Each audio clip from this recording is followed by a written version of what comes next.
Good morning students, and welcome back to another video lesson from the chapter of waves.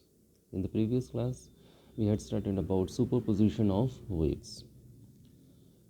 When two waves of same frequency or wavelength moving with the same speed and in the same direction superpose on each other, they give rise to an effect called interference of waves. When two waves of same frequency moving with the same speed in opposite directions superpose on each other, they give rise to stationary waves. And when two waves of slightly different frequency moving with the same speed in the same direction superpose on each other, they give rise to beats. Today we shall study about formation of stationary waves.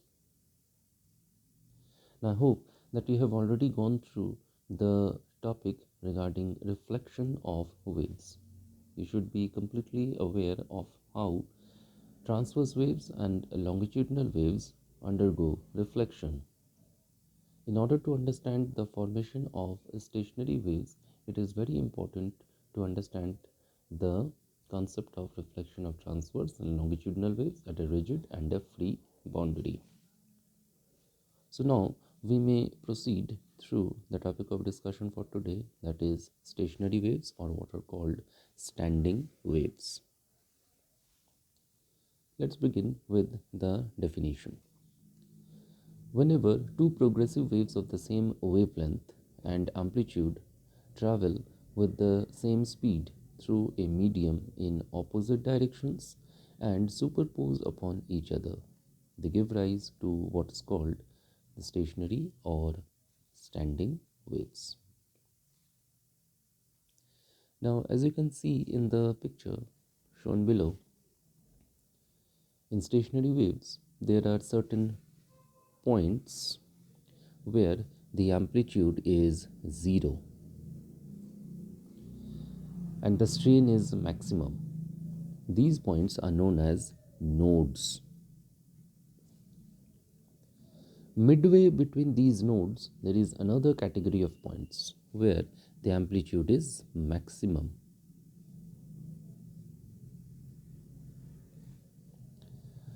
And the strain is 0. These points are known as antinodes.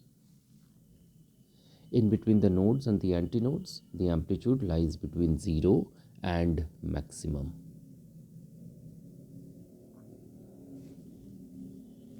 These waves are called stationary waves because there is no flow of energy along the wave. Like the progressive waves, stationary waves may be transverse or longitudinal in nature. Transverse stationary waves are formed due to the superposition of two progressive transverse waves. For example, stationary waves produced in a vibrating string. Longitudinal waves are formed. Stationary waves are formed due to the superposition of two progressive longitudinal waves. For example, stationary waves formed in the vibrating air columns in the pipes. So today we shall study how standing waves are formed in a string fixed at both ends. Now let us consider a string stretched between two fixed points.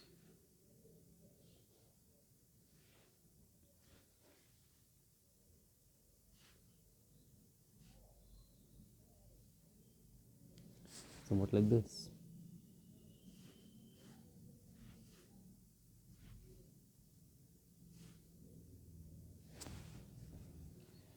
When the vibrations are excited in the string, it may vibrate in the form of one or more number of segments or loops, which are called the normal modes. Suppose that a harmonic wave is set up in a stretched string. As the two ends of the string are fixed, they always remain at rest.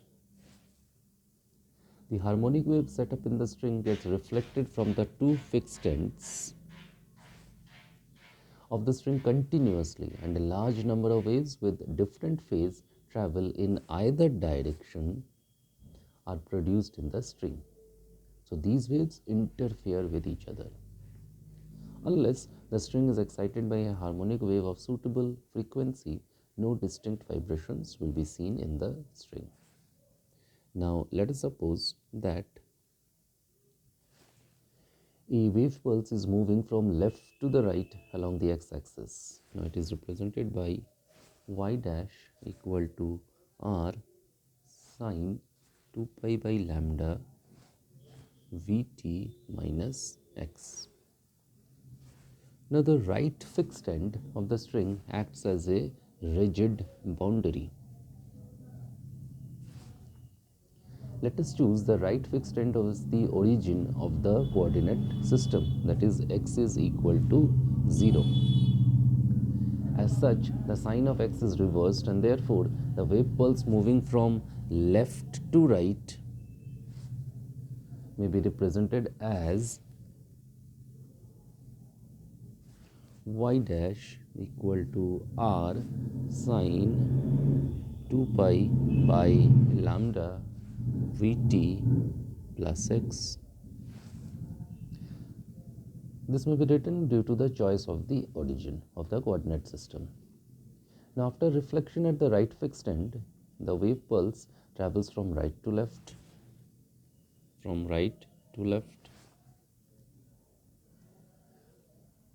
So after reflection at the right fixed end, the wave pulse travels from right to left and it is represented by y double dash equal to minus, we put a negative sign because it is traveling in the opposite direction, minus r sine 2 pi by lambda Vt minus x. On superposition of these two wave pulses, this one and this one, the displacement of the resultant pulse, let us calculate it. So this will be given by y equal to y dash plus y double dash. Therefore, y is equal to r sine 2 pi by lambda Vt plus x minus r sine 2 pi by lambda Vt minus x. Taking out r as common, we get sine 2 pi by lambda Vt plus x minus sine 2 pi by lambda Vt minus x. Now we may use the trigonometric identity sin c minus sin d, which gives the expression of twice cos c plus d by 2 sin c minus d by 2. So using that formula, we get y to be equal to 2 times r sine 2 pi by lambda x and cos of 2 pi by lambda times Vt.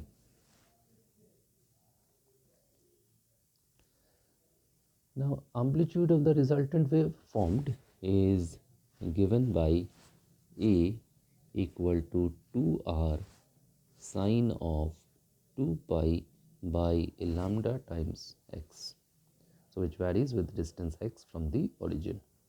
Further,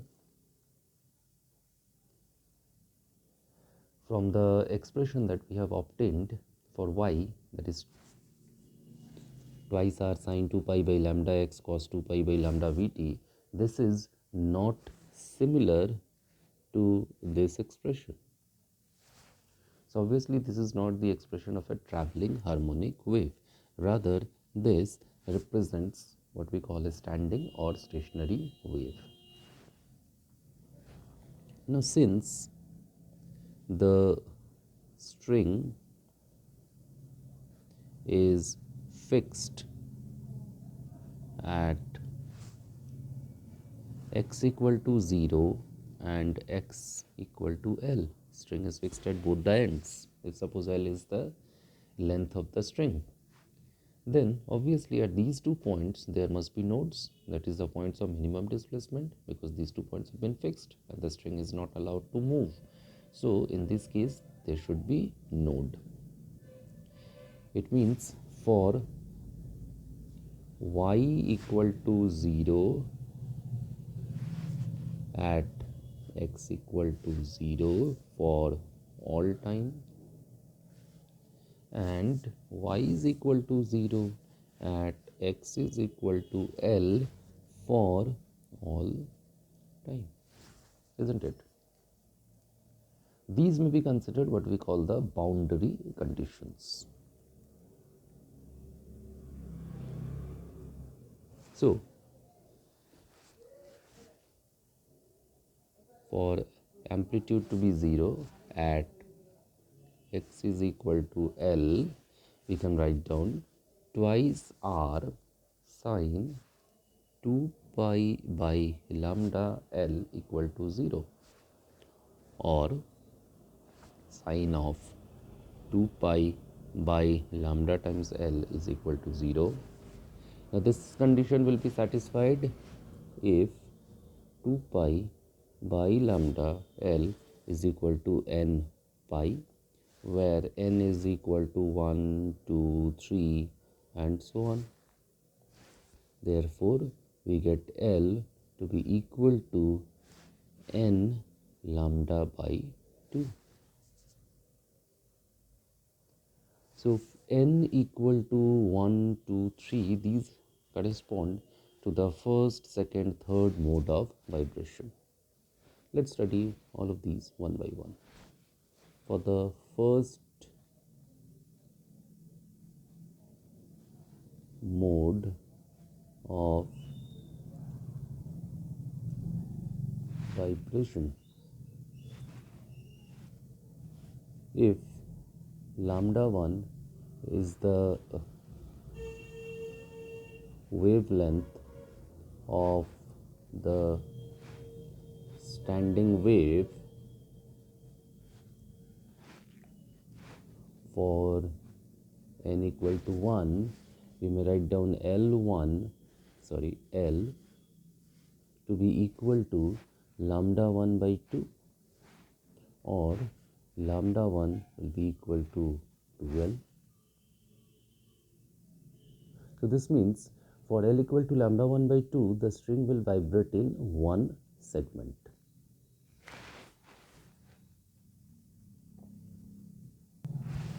Somewhat like this. So if nu 1 is the frequency of the wave setup, then nu 1 will be equal to V by lambda 1, or nu 1 will be equal to V by 2L. This is called the fundamental frequency or the pitch of the tone,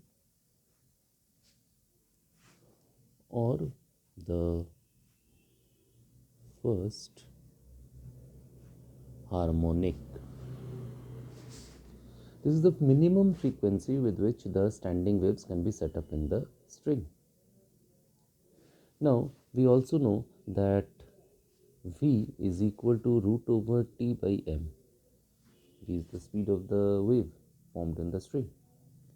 So, this implies that we may write down nu 1 to be equal to 1 by 2L root over T by M. In a similar manner, we may go for the second mode of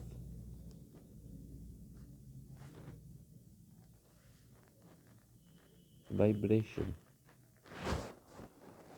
So obviously for wavelength equal to lambda 2 for n equal to 2, we may write down L equal to 2 times lambda 2 by 2, or lambda 2 will be equal to L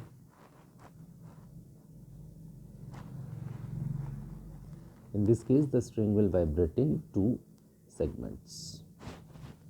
So if nu 2 is equal to V by lambda 2, then we may write down mu2 to be equal to V by L, and obviously this is twice of mu1. So now the string is going to vibrate somewhat like this.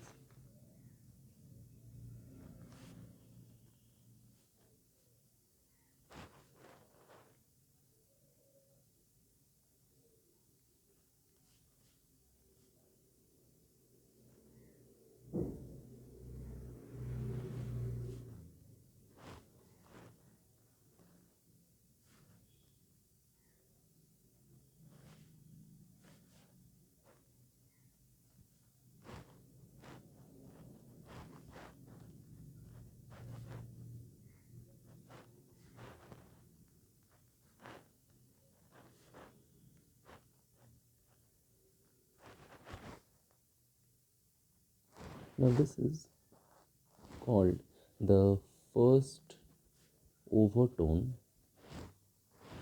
or the second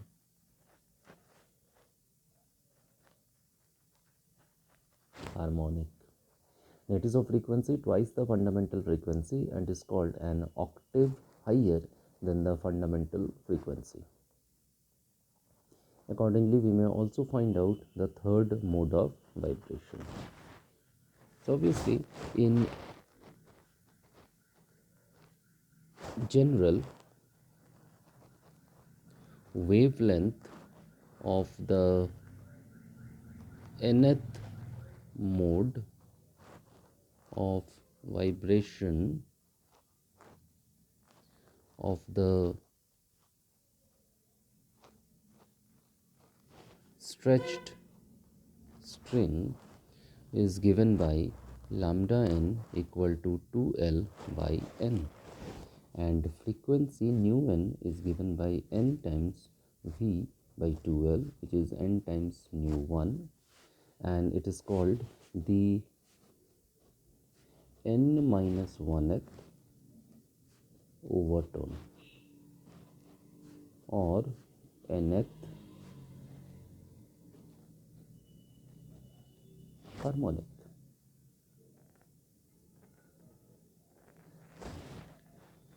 So nodes are formed when the standing waves are set up in the string. The points where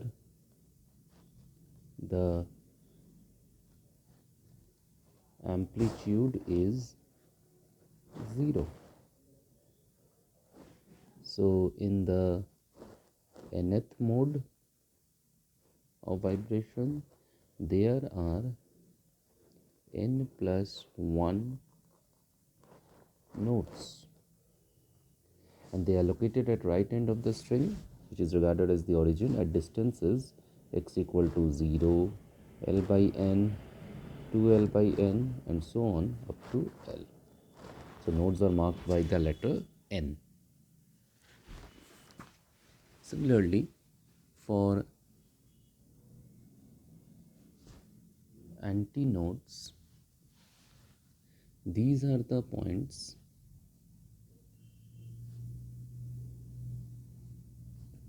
where the amplitude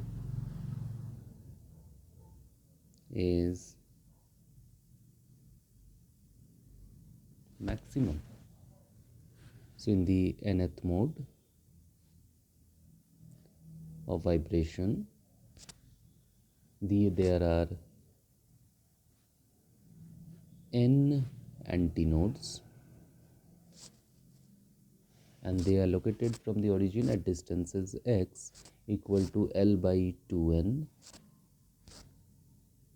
3L by 2n, 5L by 2n, so on up to